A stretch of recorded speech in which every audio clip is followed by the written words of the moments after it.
चंद भंजदेव जी ने जनजातियों के जल, जंगल, जमीन और संस्कृति के लिए अपने प्राणों की आहुति दी थी। जब पूरा बस्तर लाल आतंक से मुक्त होने के कगार पर है, साजिश के तहत महाराजा प्रवीर चंद भंजदेव जी की हत्या कर दी। देश के गृह मंत्री अमित शाह आज बस्तर के दौरे पर थे और दंतेवाड़ा में बस्तर पंडुम में शामिल हुए। इस अवसर पर उन्होंने लाल आतंक के खात्मे की बात कही, शाह सरकार के काम गिनाए और नक्सलियों से हथियार छोड़कर मुख्य धारा में लौटने की अपील की। लेकिन इन सब के साथ एक महत्वपूर्ण बात कही उन्होंने, बस्तर के राजा प्रवीर चंद भंजदेव को याद किया और उन्हें याद करते हुए कहा कि महाराजा प्रवीर चंद भंजदेव को बहुत विनम्रता पूर्वक प्रणाम करके श्रद्धांजलि देता हूं। प्रवीर चंद भंजदेव जी ने जनजातियों के जल, जंगल, जमीन और संस्कृति के लिए अपने प्राणों की आहुति दी थी। उनकी लोकप्रियता कांग्रेस के आकाओं को सहन नहीं हुई और साजिश के तहत उनकी हत्या कर दी गई। और अब जब पूरा बस्तर लाल आतंक से मुक्त होने के कगार पर है और विकास के रास्ते पर चल चुका है, तब प्रवीर चंद भंजदेव जी की आत्मा जहां पर भी होगी, जरूर वहां से बस्तर के वासियों को अपना आशीर्वाद देती होगी। गृह मंत्री अमित शाह ने साफ साफ कहा कि कांग्रेस के आकाओं ने साजिश के तहत महाराजा प्रवीर चंद भंजदेव जी की हत्या कर दी। तो चलिए देखते हैं कि उन्होंने ऐसा क्यों कहा। महाराजा प्रवीण चंद्र भंजदेव को भी बहुत विनम्रता पूर्वक प्रणाम कर श्रद्धांजलि देता हूं। प्रवीर चंद्र भंजदेव जी ने जनजातियों के जल, जंगल, जमीन, संस्कृति, इसके लिए अपने प्राणों की आहुति दी।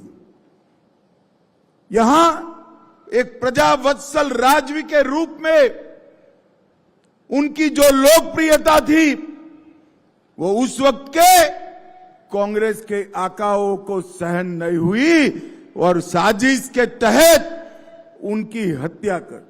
बस्तर में उनके पास कोई भी मुद्दा नहीं है। मुद्दा से भटकाने के लिए, बस्तर की जनता को ठगने के लिए इस तरह की बेतुकी के बयान, इस तरह के आरोप लगा रहे हैं। कांग्रेस पार्टी ने ही बस्तर को जिंदा रखा है, वहां के आदिवासियों को जिंदा रखा है। छत्तीसगढ़ के मुख्यमंत्री तो अपने आप को आदिवासी तो मानते नहीं, वो तो जनजाति है। इसलिए बस्तर के आदिवासियों की चिंता उनको थोड़ी होगी, वो तो अंबानी और अडानी की चिंता करेंगे। दरअसल महाराजा आजादी के बाद बस्तर रियासत के राजा थे। इन्होंने आगे चलकर अपनी रियासत का विलय भारत देश में किया, लेकिन सरकार के द्वारा लगातार आदिवासियों के साथ दुर्व्यवहार और उनके अधिकारों को समाप्त करने से वे आहत हुए और अलग से ही अपने लोगों के लिए कार्य करना शुरू किया। भारत सरकार के द्वारा उन्हें 2 लाख रुपए भत्ता दिया जाता था। उन पैसों को वो अपनी जनता पर खर्च करते थे, जिससे उनकी लोकप्रियता बहुत ज़्यादा बढ़ रही थी और इस बात से भारत सरकार उनसे काफ़ी नाराज थी। आदिवासियों के अधिकार खत्म किए जाने के कारण राजा और आदिवासियों में रोष था और उन्होंने जल, जंगल, जमीन की लड़ाई शुरू की, जिसका नेतृत्व राजा प्रवीर चंद भंजदेव ने किया। और ये बात सरकार को रास नहीं आई और उन्होंने महाराजा की संपत्ति को जब्त कर लिया और राजा को गिरफ्तार कर लिया।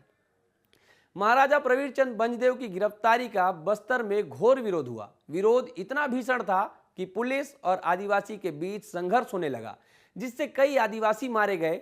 लेकिन आदिवासियों का विरोध संघर्ष का रूप ले लिया और आदिवासियों के विरोध के आगे सरकार को झुकना पड़ा और उन्होंने महाराजा को रिहा किया। और इतना ही नहीं, सरकार को उनकी संपत्ति को वापस लौटाना पड़ा। राजा के रिहा होते ही उनकी प्रजा का जोश और बढ़ गया और राजा के नेतृत्व में जल, जंगल, जमीन की लड़ाई और तेज हो गई। इसी के साथ साथ सरकार और राजा के बीच की खाई भी बढ़ती गई। इधर संघर्ष लगातार बढ़ने लगे, जिससे एक तरफ आदिवासी तो दूसरे तरफ पुलिस को लगातार नुकसान होता रहा। 25 मार्च 1966 का दिन था जब पुलिस ने राजमहल को घेर लिया, क्योंकि कुछ संदिग्ध लोगों की जांच के लिए पुलिस वहां पहुंची थी। और वहीं राजा के समर्थक तीर, धनुष लेकर अपने राजा के समर्थन में राजमहल के सामने इकट्ठा होने लगे। पुलिस और समर्थकों के बीच फिर से विवाद बढ़ने लगा और लड़ाई शुरू हो गई। जब राजा को बात पता चला तो राजा इस विवाद को रोकने के लिए अपने महल से बाहर आए और तभी पुलिस ने फायरिंग कर दी। और इसी फायरिंग में महाराजा प्रवीण चंद भंजदेव को गोली लगी और उनकी मृत्यु हो गई। उनके साथ उनके कई साथी भी मारे गए और इस तरह बस्तर के लोकप्रिय राजा अपने प्रजा से हमेशा हमेशा के लिए दूर हो गए। जिस समय महाराजा प्रवीण चंद भंजदेव को पुलिस ने गोली मारी जिससे उनकी मृत्यु हो गई, उस समय देश में कांग्रेस की सरकार थी और इसके बाद ही बस्तर के लोगों का सरकार से भरोसा उड़ गया, जिसका परिणाम ये देखने को मिला कि बस्तर में नक्सली गतिविधियां खूब बढ़ी और लोग सरकार से दूर हो गए। तो इस पूरे कहानी में ये समझ आता है कि महाराजा प्रवीण चंद भंजदेव की मृत्यु को गृह मंत्री अमित शाह ने कांग्रेस की साजिश क्यों कहा। इस पूरे घटना पर आप क्या सोचते हैं, हमें कमेंट करके जरूर बताइएगा। विस्तार न्यूज के लिए सौरभ तिवारी, रायपुर।